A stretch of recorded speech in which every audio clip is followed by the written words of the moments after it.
وما من دابۃ فی الارض الا علی اللہ رزقها، زمین پر چلنے رینگنے والی کوئی شے نہیں جس کا رزق اللہ کے ذمہ کرم پہ نہ ہو، اس نے اپنے ذمہ کرم پہ سب کچھ لیا ہوا ہے۔ تو اللہ پر بھروسہ، اللہ پر توکل، یہ بندہ مومن کی زندگی کا جمال ہے، خوبصورتی ہے، اور مصیبتوں سے جان چھوٹ جاتی ہے، سارے معاملے اس کے سپرد۔ جب ساری چیزیں بندہ اپنے ذمہ رکھے کہ یہ بھی میں کرنی ہے، یہ بھی میں کرنی ہے، تو الجھا رہے گا۔ تو جب اپنے معاملے اللہ کے سپرد، اس نے مجھے ہوم ورک دیا کہ یہ کر، گھٹنا باندھ دے، باقی میرے سپرد کر دے، کام پہ چلا جا، باقی رزق تیرا، یہ میرے ذمہ ہے، بیج ڈال دے، اگانا میرے ذمہ ہے، پودا لگا دے، اس کو پروان چڑھانا، اس کے اوپر پھل لگانا، اس میں مٹھاس بھرنا، اس میں عسل کی شیرینی رکھنی، اس میں جو ہے وہ برکتیں ڈالنی، اس کے اندر طاقت توانائی یہ میرا کام ہوا۔ تیرا کام ہے پودا لگا اور پانی دے دیا کر، روز بات ختم ہو گئی۔ تیرا کام ہے بیج ڈال، جڑی بوٹیاں تلف کر دیا کر، تیرا کام ختم ہو گیا، باقی کام میرے ہوئے۔ تو جب بندہ اس پہ ڈال دے، اللہ اکبر، تو پھر زندگی سوکھی ہو جاتی ہے، مصیبتوں سے بندہ چھوٹ جاتا ہے۔ توکل زندگی کا خوبصورت اسلوب ہے۔ تو حضرت سہل بن عبداللہ تستری فرماتے ہیں کہ توکل یہ ہے کہ ایسے ہو جاؤ جس طرح غسال کے آگے میت ہوتی ہے تو غسال اس کو جدھر حرکت دیتا رہے وہ ادھر حرکت کرتا رہتا ہے، وہ نہیں کہتا کہ پہلے یہ دھو اور پہلے یہ صاف کر اور پہلے یہ دھو۔ غسال کا کام ہے، اسے پتہ ہے تیرا کام ہے جدھر وہ تیرا رخ پلٹے ادھر تو پلٹتا جا۔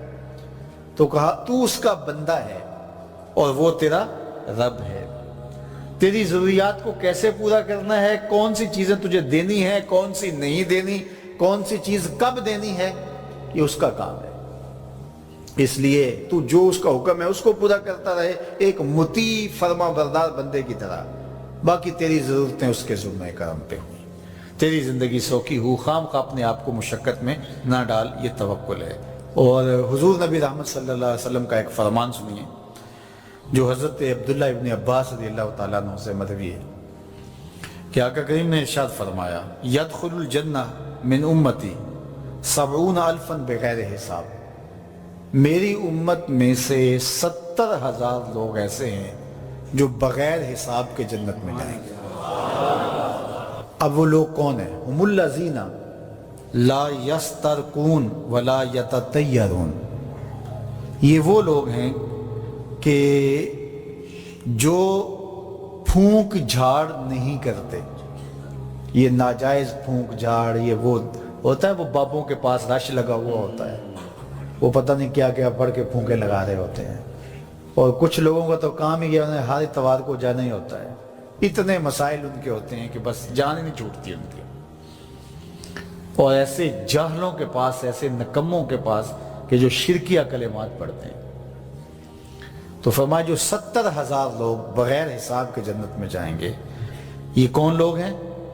فرمایا کہ یہ وہ خوش نصیب لوگ ہیں کہ جو ناجائز رقیہ نہیں کرتے، جو شرکیہ جھاڑ پھونک میں مبتلا نہیں ہوتے، نہ کرتے ہیں نہ کرواتے ہیں، ولا یتطیرون، اور بدشگونی بھی نہیں لیتے، بلی راستہ کاٹ گئی تو آج میرا کام خراب ہو گیا، آج صبح فلان نحس مجھے مل گیا تو آج جو ہے وہ یہ مسئلہ ہو گیا، آج یہ ہو گیا، آج یہ ہو گیا، انہی چکروں میں رہتے ہیں۔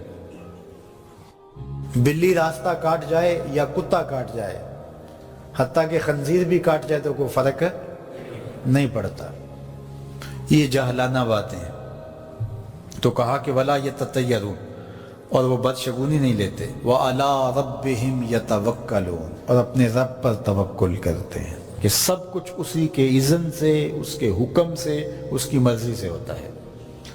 تو کہا میری امت میں سے 70,000 لوگ بغیر حساب جنت میں جائیں گے اور وہ ان خوبیوں کے حامل ہوں گے۔ تو اللہ پر توکل سیکھ لیں تو یہ دولت، یہ عظمت اور یہ سعادت نصیب ہوگی۔ حضور علیہ السلام نے ارشاد فرمایا جس نے کسی شخص کی مصیبت کو دور کیا، کسی مومن کی تکلیف کو دور کیا، وہ تکلیف کسی بھی قبیل سے ہو سکتی ہے، وہ بیماری تھی اس کے علاج میں مدد کی، اس نے کہیں جانا تھا، سواری پہ بٹھا کے لے گیا، وہ بھوکا تھا، اس کو کھانا کھلا دیا۔ اس کی جوان بچی تھی اور گھر کی دہلیز پہ بوڑھی ہو رہی تھی، اس نے شادی میں مدد دے دی۔ اس کی کوئی بھی تکلیف، کوئی بھی مصیبت جس میں وہ پھنسا تھا، اس سے اسے نکالا۔ اللہ تعالیٰ اس کے لیے دنیا اور آخرت میں آسانیاں پیدا کرتا ہے۔ اگر آپ یہ چاہیں کہ میری زندگی سہل گزرے تو لوگوں کی زندگیوں کو سوکھا کر دو۔ بعض اوقات ہمارے رویوں سے لوگ اوکھے ہوتے ہیں۔ ایک بندہ مجھے کہنے لگا کہ بڑی پریشانیاں ہیں، تو میں نے کہا اللہ کی مخلوق کے لیے آسانیاں پیدا کرو۔ تو اس نے کہا میں تو کسی کو کوئی تکلیف نہیں دیتا۔ میں نے کہا کہ آپ کے گھر کے سامنے گلی کتنی چوڑی ہے؟ تو وہ کہنے لگا 12 فٹ کی گلی ہے۔ تو میں نے کہا کہ آپ نے جو تھڑا بنایا ہے وہ کتنا آپ نے بنایا؟ کہتا 3 سیڑھیاں ہیں۔ تو میں نے کہا کہ یہ اللہ کی مخلوق کو تکلیف نہیں ہے؟ 12 فٹ کی گلی ہے، لوگوں کی بیچاروں کی کبھی گاڑیاں بھی گزرتی ہیں، جنازے بھی گزرتے ہیں، اور تم نے 3 سیڑھیاں اس گلی کے اندر رکھی ہوئی ہیں اور تم سمجھتے ہو کہ میں کسی کو تکلیف نہیں دے رہا۔ تم لمحہ لمحہ اللہ کی مخلوق کو تکلیف دیتے ہو۔ تو دوستو یہ تھی آج کی ویڈیو۔ امید کرتا ہوں کہ یہ ویڈیو آپ لوگوں کو بہت پسند آ جائے۔ دوسرے دوستوں کے ساتھ لازمی شیئر کریں۔ ملتے ہیں ایک نئی ویڈیو کے ساتھ، ہم کو اجازت دیجیے۔ اللہ حافظ۔